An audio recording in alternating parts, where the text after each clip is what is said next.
Everyone, welcome back to another episode. Today we're starting things off at our old mob farm. Well, I say old, you know, it still exists, but I don't really use it anymore. So for that reason, it's time for it to go.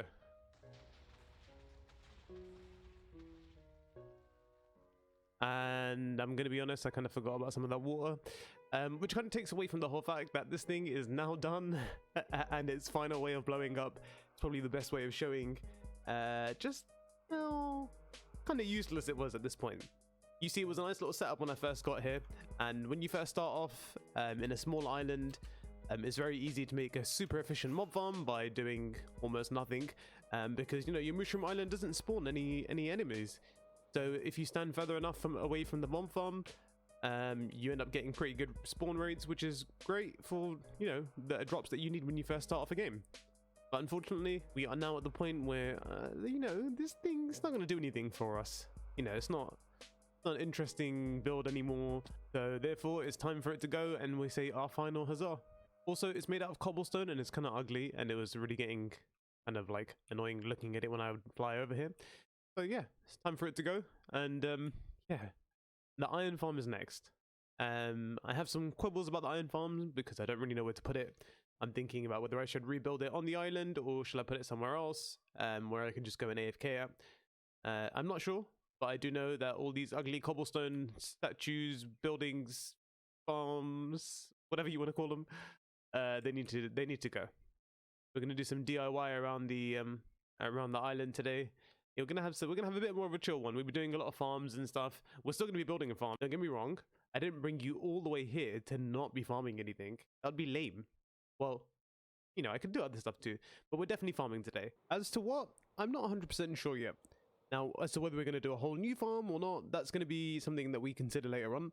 But the one thing I'm going to want to take care of today, the most important thing to take care of today, is going to be this farming area.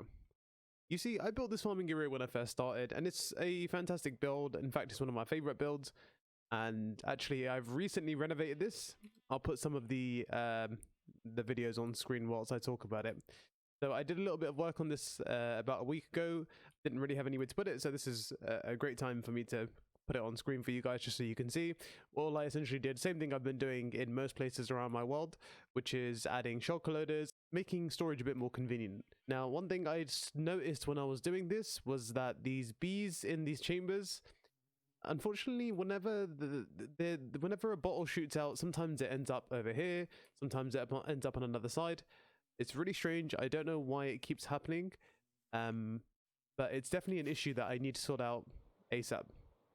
That's part of house maintenance of the episode today. Number 101, after obviously destroying the mob farm, is going to be to somehow fix all of this. Now, when I first made this, I made it like it was kind of a really quick situation. I didn't really think things out, so I just kind of whacked a bunch of hoppers together and hope for the best. And unfortunately, especially on the side where the honey comes out, the honeycomb seems to be okay, but where the honey comes out itself is it's a bit of a mess. Mainly these lines. I don't know why I ended up choosing like a power line that runs this way, but it's so intrusive, especially when you consider where everything is. So I've got some ideas to actually make that look a lot cleaner. We're going to make the whole of this inside a lot more presentable. So all I need to do is wait for it to get to nighttime. I'm then going to lock in all the bees back into their little chambers. I can then break those little boxes, and then I can kind of start just working on the farm altogether. I'm going to need to break everything down, so they're all going to need to be packaged away and kind of not in my way for a while. And I think the other thing to do maybe is to consider whether or not I need a honeycomb farm. I may actually end up just changing out the honeycomb farm for a honey farm also, or I may just leave like maybe 1 or 2 modules for honeycomb, and then the rest I'll keep as honey farms.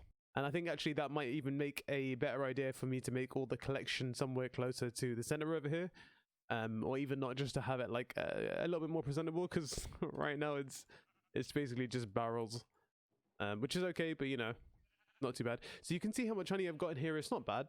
But the issue is that there should be a lot more, and I'm missing out on so much of the honey because basically the bottles keep despawning, which is another issue because, you know, bottles are not free.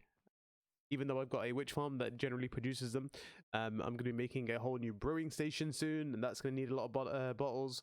And yeah, with all the ones despawning here as well, I'm kind of running out really quickly. So the plan is I'm going to poke around on Redstone. I'm going to do some adjustments. So I'll be back in a little while. Am I glad that I didn't bring you along for that ride? Because let me be honest with you, everything's looking nice and neat. Well, way neater than it did earlier on. But that wasn't without its hard work. You see, this actually took me like, I'm going to say 4 or 5 hours. Mainly the reason for that is because I was quite indecisive with like refueling systems and trying to keep things looking discreet. And then once I built everything back up again and I finally figured out all the locking of the hoppers and the locking of the bees, so once I just figured out all the redstone wiring and what was going wrong the first time around, so for example, when the dispenser shoots out the honey bottle into the hoppers, if there's already a honey bottle moving through the hopper system at the same time, it would basically end up locking the hopper, and then it ends up spitting the honey bottle back into the dispenser. And then sometimes when the dispenser's full, it would just spit it back out anywhere else random in front of the area, and that's why I kept losing honey bottles. And to combat that solution, what we've done is we've added a minecart chest which ends up picking up all the items. You can see I haven't let it be running in a little while. But yeah, so the minecart chest would just come around, pick up all the items, and then dump them into the system, which ends up just at the bottom over there. In fact, this is actually probably a lot better of a design because, number one, I got rid of like a stack and a half of hoppers, which were quite unnecessary and probably causing quite a bit of lag. And number two is that it's actually a lot more convenient for the refueling of the glass bottles now. So instead of having to go through to every system and refueling the glass bottles from there, and also having so many glass bottles being wasted in hoppers and stuff, this is now like minimal effort. But I think I'm kind of done with this project now. There's going to be maybe some plans in the future where I decide to move this whole situation over to the Nether. I hope honey blocks become a little bit more useful in the future, because if and when they do, then I can farm for a lot more of them. I actually created a whole new farm design in the whole process of trying to figure this out. Unfortunately, it was just a little bit too big for this enclosure, so we ended up going back for the minimal look that we had earlier. So I'm just going to pop back out of here, and the honey area is now done. Unfortunately, the collection point is actually back inside again. But like I said, I'm going to be around when I'm running this anyway, so it doesn't really matter. It's all good. I can run in and out when I need it. But the main cleanup is done. I didn't end up changing any of the other one on the other side just because this ended up taking so long. I really don't want to do it anymore. And again, actually, if I do need a lot more honey, I can just convert that one later on. I think I figured out the main root cause of all the problems, so we're all good now. So here's the plans. I am going to jump on a live stream. If you have never joined me on a live stream, I am currently streaming on Twitch, and I'm doing all my projects from there. If you didn't know already, I've got a Discord as well, so feel free to join the Discord because I have all the notifications for when I go live and YouTube videos and all that kind of stuff. And I'll be adding some exclusive content into the Discord too, so please feel free to join. But I am going to jump on a live stream and I am going to start a project. And I am thinking that we start finishing or working on at least the Nether Hub. Now I know what you're thinking. You're thinking we just spent 2 whole episodes before this in the Nether. We were doing the whole with the skeleton thing. I'm sick of seeing all the red everywhere. Well, you're probably right about that. So in that case, I'm going to go ahead and completely U-turn on my conversation, and instead of working on the Nether Hub, we're actually going to work on a Trident Farm today. The thing with the Trident Farm though is it's not a very complicated project. In fact, it's mostly portal based, and the whole size of it is probably by like a 10 by 10 building at biggest. So yeah, what I'm going to do, I am going to go ahead and go live. I'm going to start building all that up, and I will show you some highlights of the Twitch stream on here. So I hope you enjoy, and I'll catch you back on the other side, and we'll run through a few more things that we need to do around here. Anyone's wondering, I'm making a Trident Farm. It shouldn't take very long though, so we might do something after as well. So I'm thinking maybe I might do the wither cage after this, but I don't know, that's another bigger project, maybe not to do. But I'll do the Trident Farm for now because it should be relatively easy. Which way to go? So we're going to pick a direction in the ocean. I think there's more ocean around here. Where's my white concrete? There we go. Oi, oi, Trident! Trident! Who has it? This guy, yeah? If he drops a trident, we're not building this farm anymore because that's all I want is one. So, oh crap, he might kill me first. Did you drop it? Drop a trident? Oh, you didn't drop nothing. Lame. What else? Should be it, right? So if I do sponges first, it's gonna work. Yes. I think I'm running out of water breathing and night vision very soon, so I'm going to wrap this up ASAP.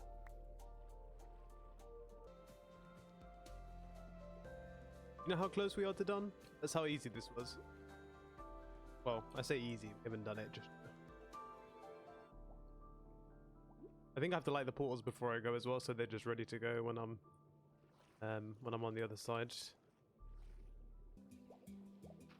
Go away.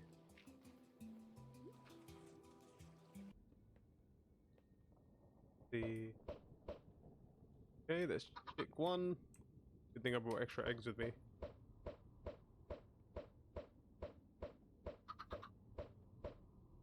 There we go, that's chicken 2. Sweet. Right, now hopefully this should mean that they pop out on the right side. Although I'm not 100% sure this is going to work how I want it to. I could do this. I think this might help. Hold on, we'll see.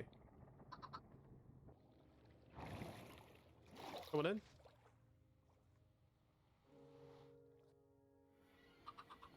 Oh wow. Okay, so it worked. I mean, that's it. It worked. Okay, good. We're done with this. Let me just quickly like box the exit area out, and then we're done. Done diddly done. Okay guys, so I hope you enjoyed the little clips of our Trident farm. Obviously we are completely done now, as you probably noticed from the video. I didn't go into too much detail on the video because it was more just to show you some clips of the live stream, and I wanted to give you a little bit more of a breakdown of this Trident farm. The thing is also is most people kind of know this Trident farm quite well, so it's not usually all that interesting, I guess.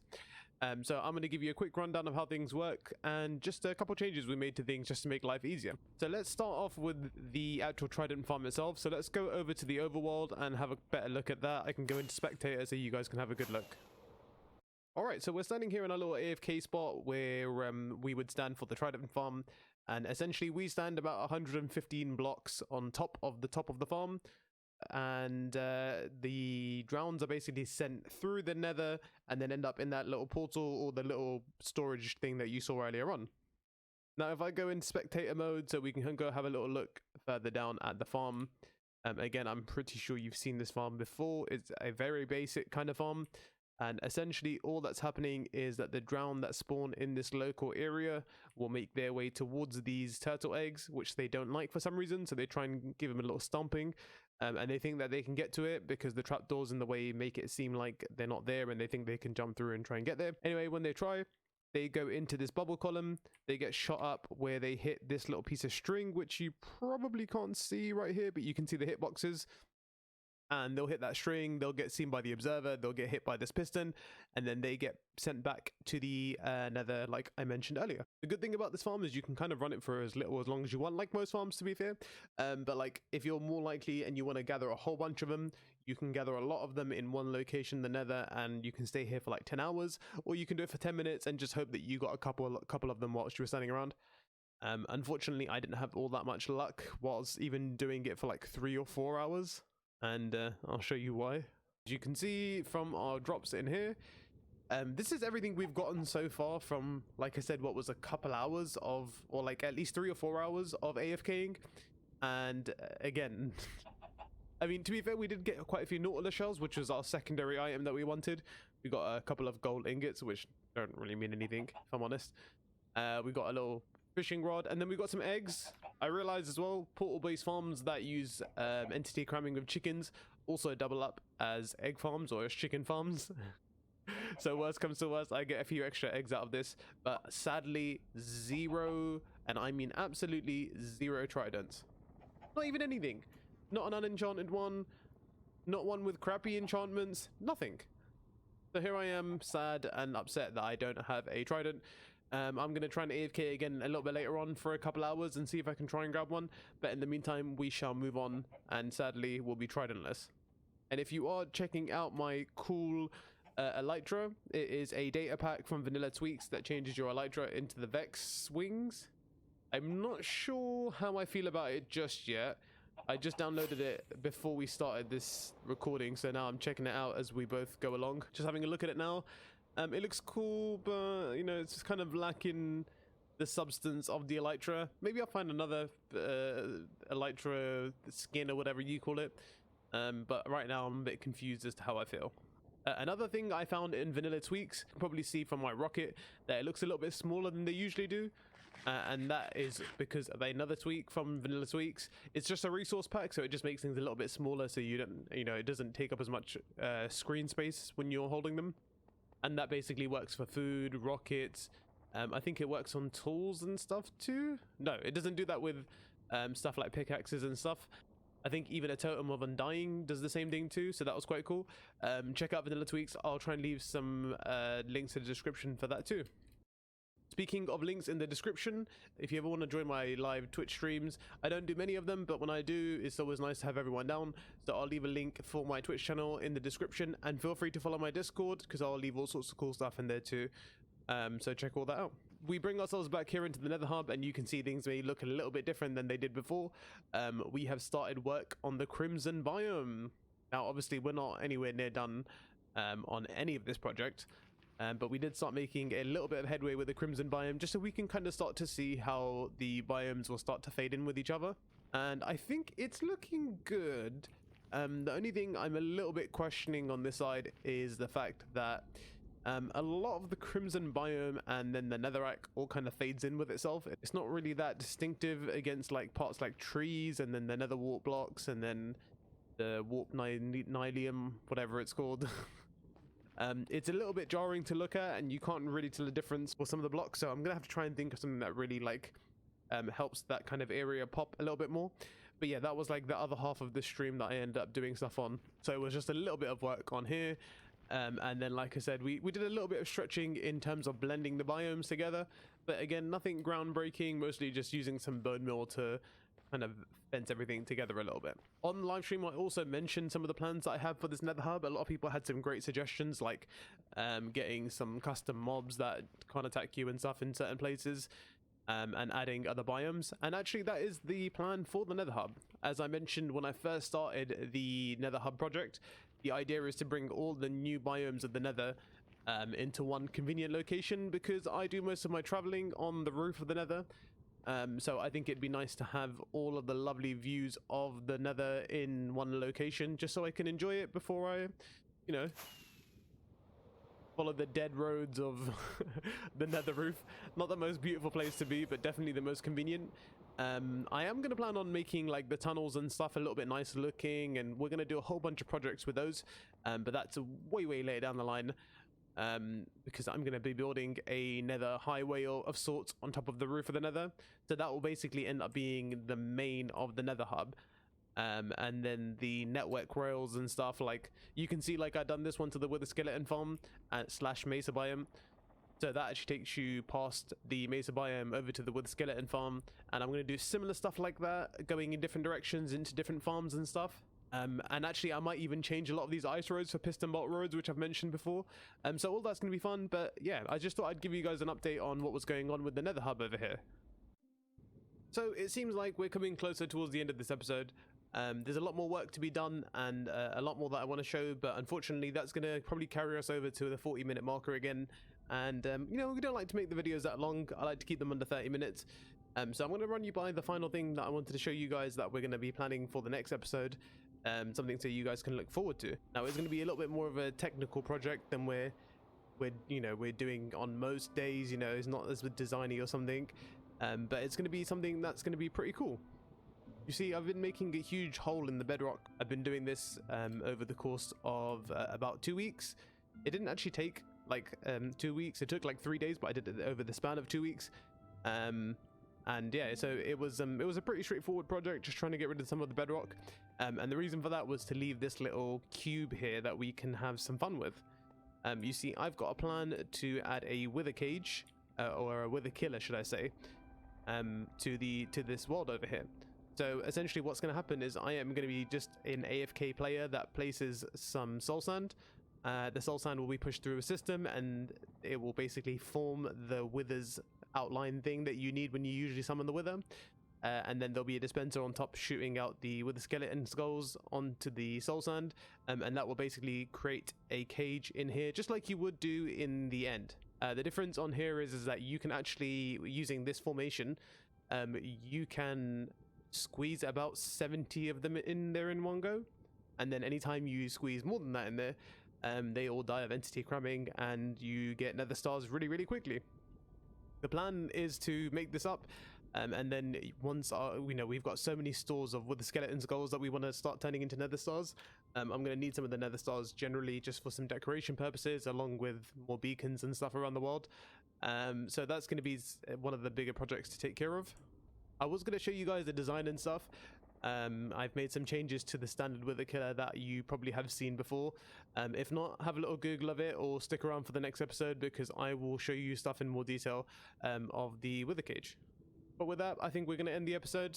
Thanks again so much for watching. Please make sure you leave a like and consider subscribing, and I'll see you on the next one. Bye bye.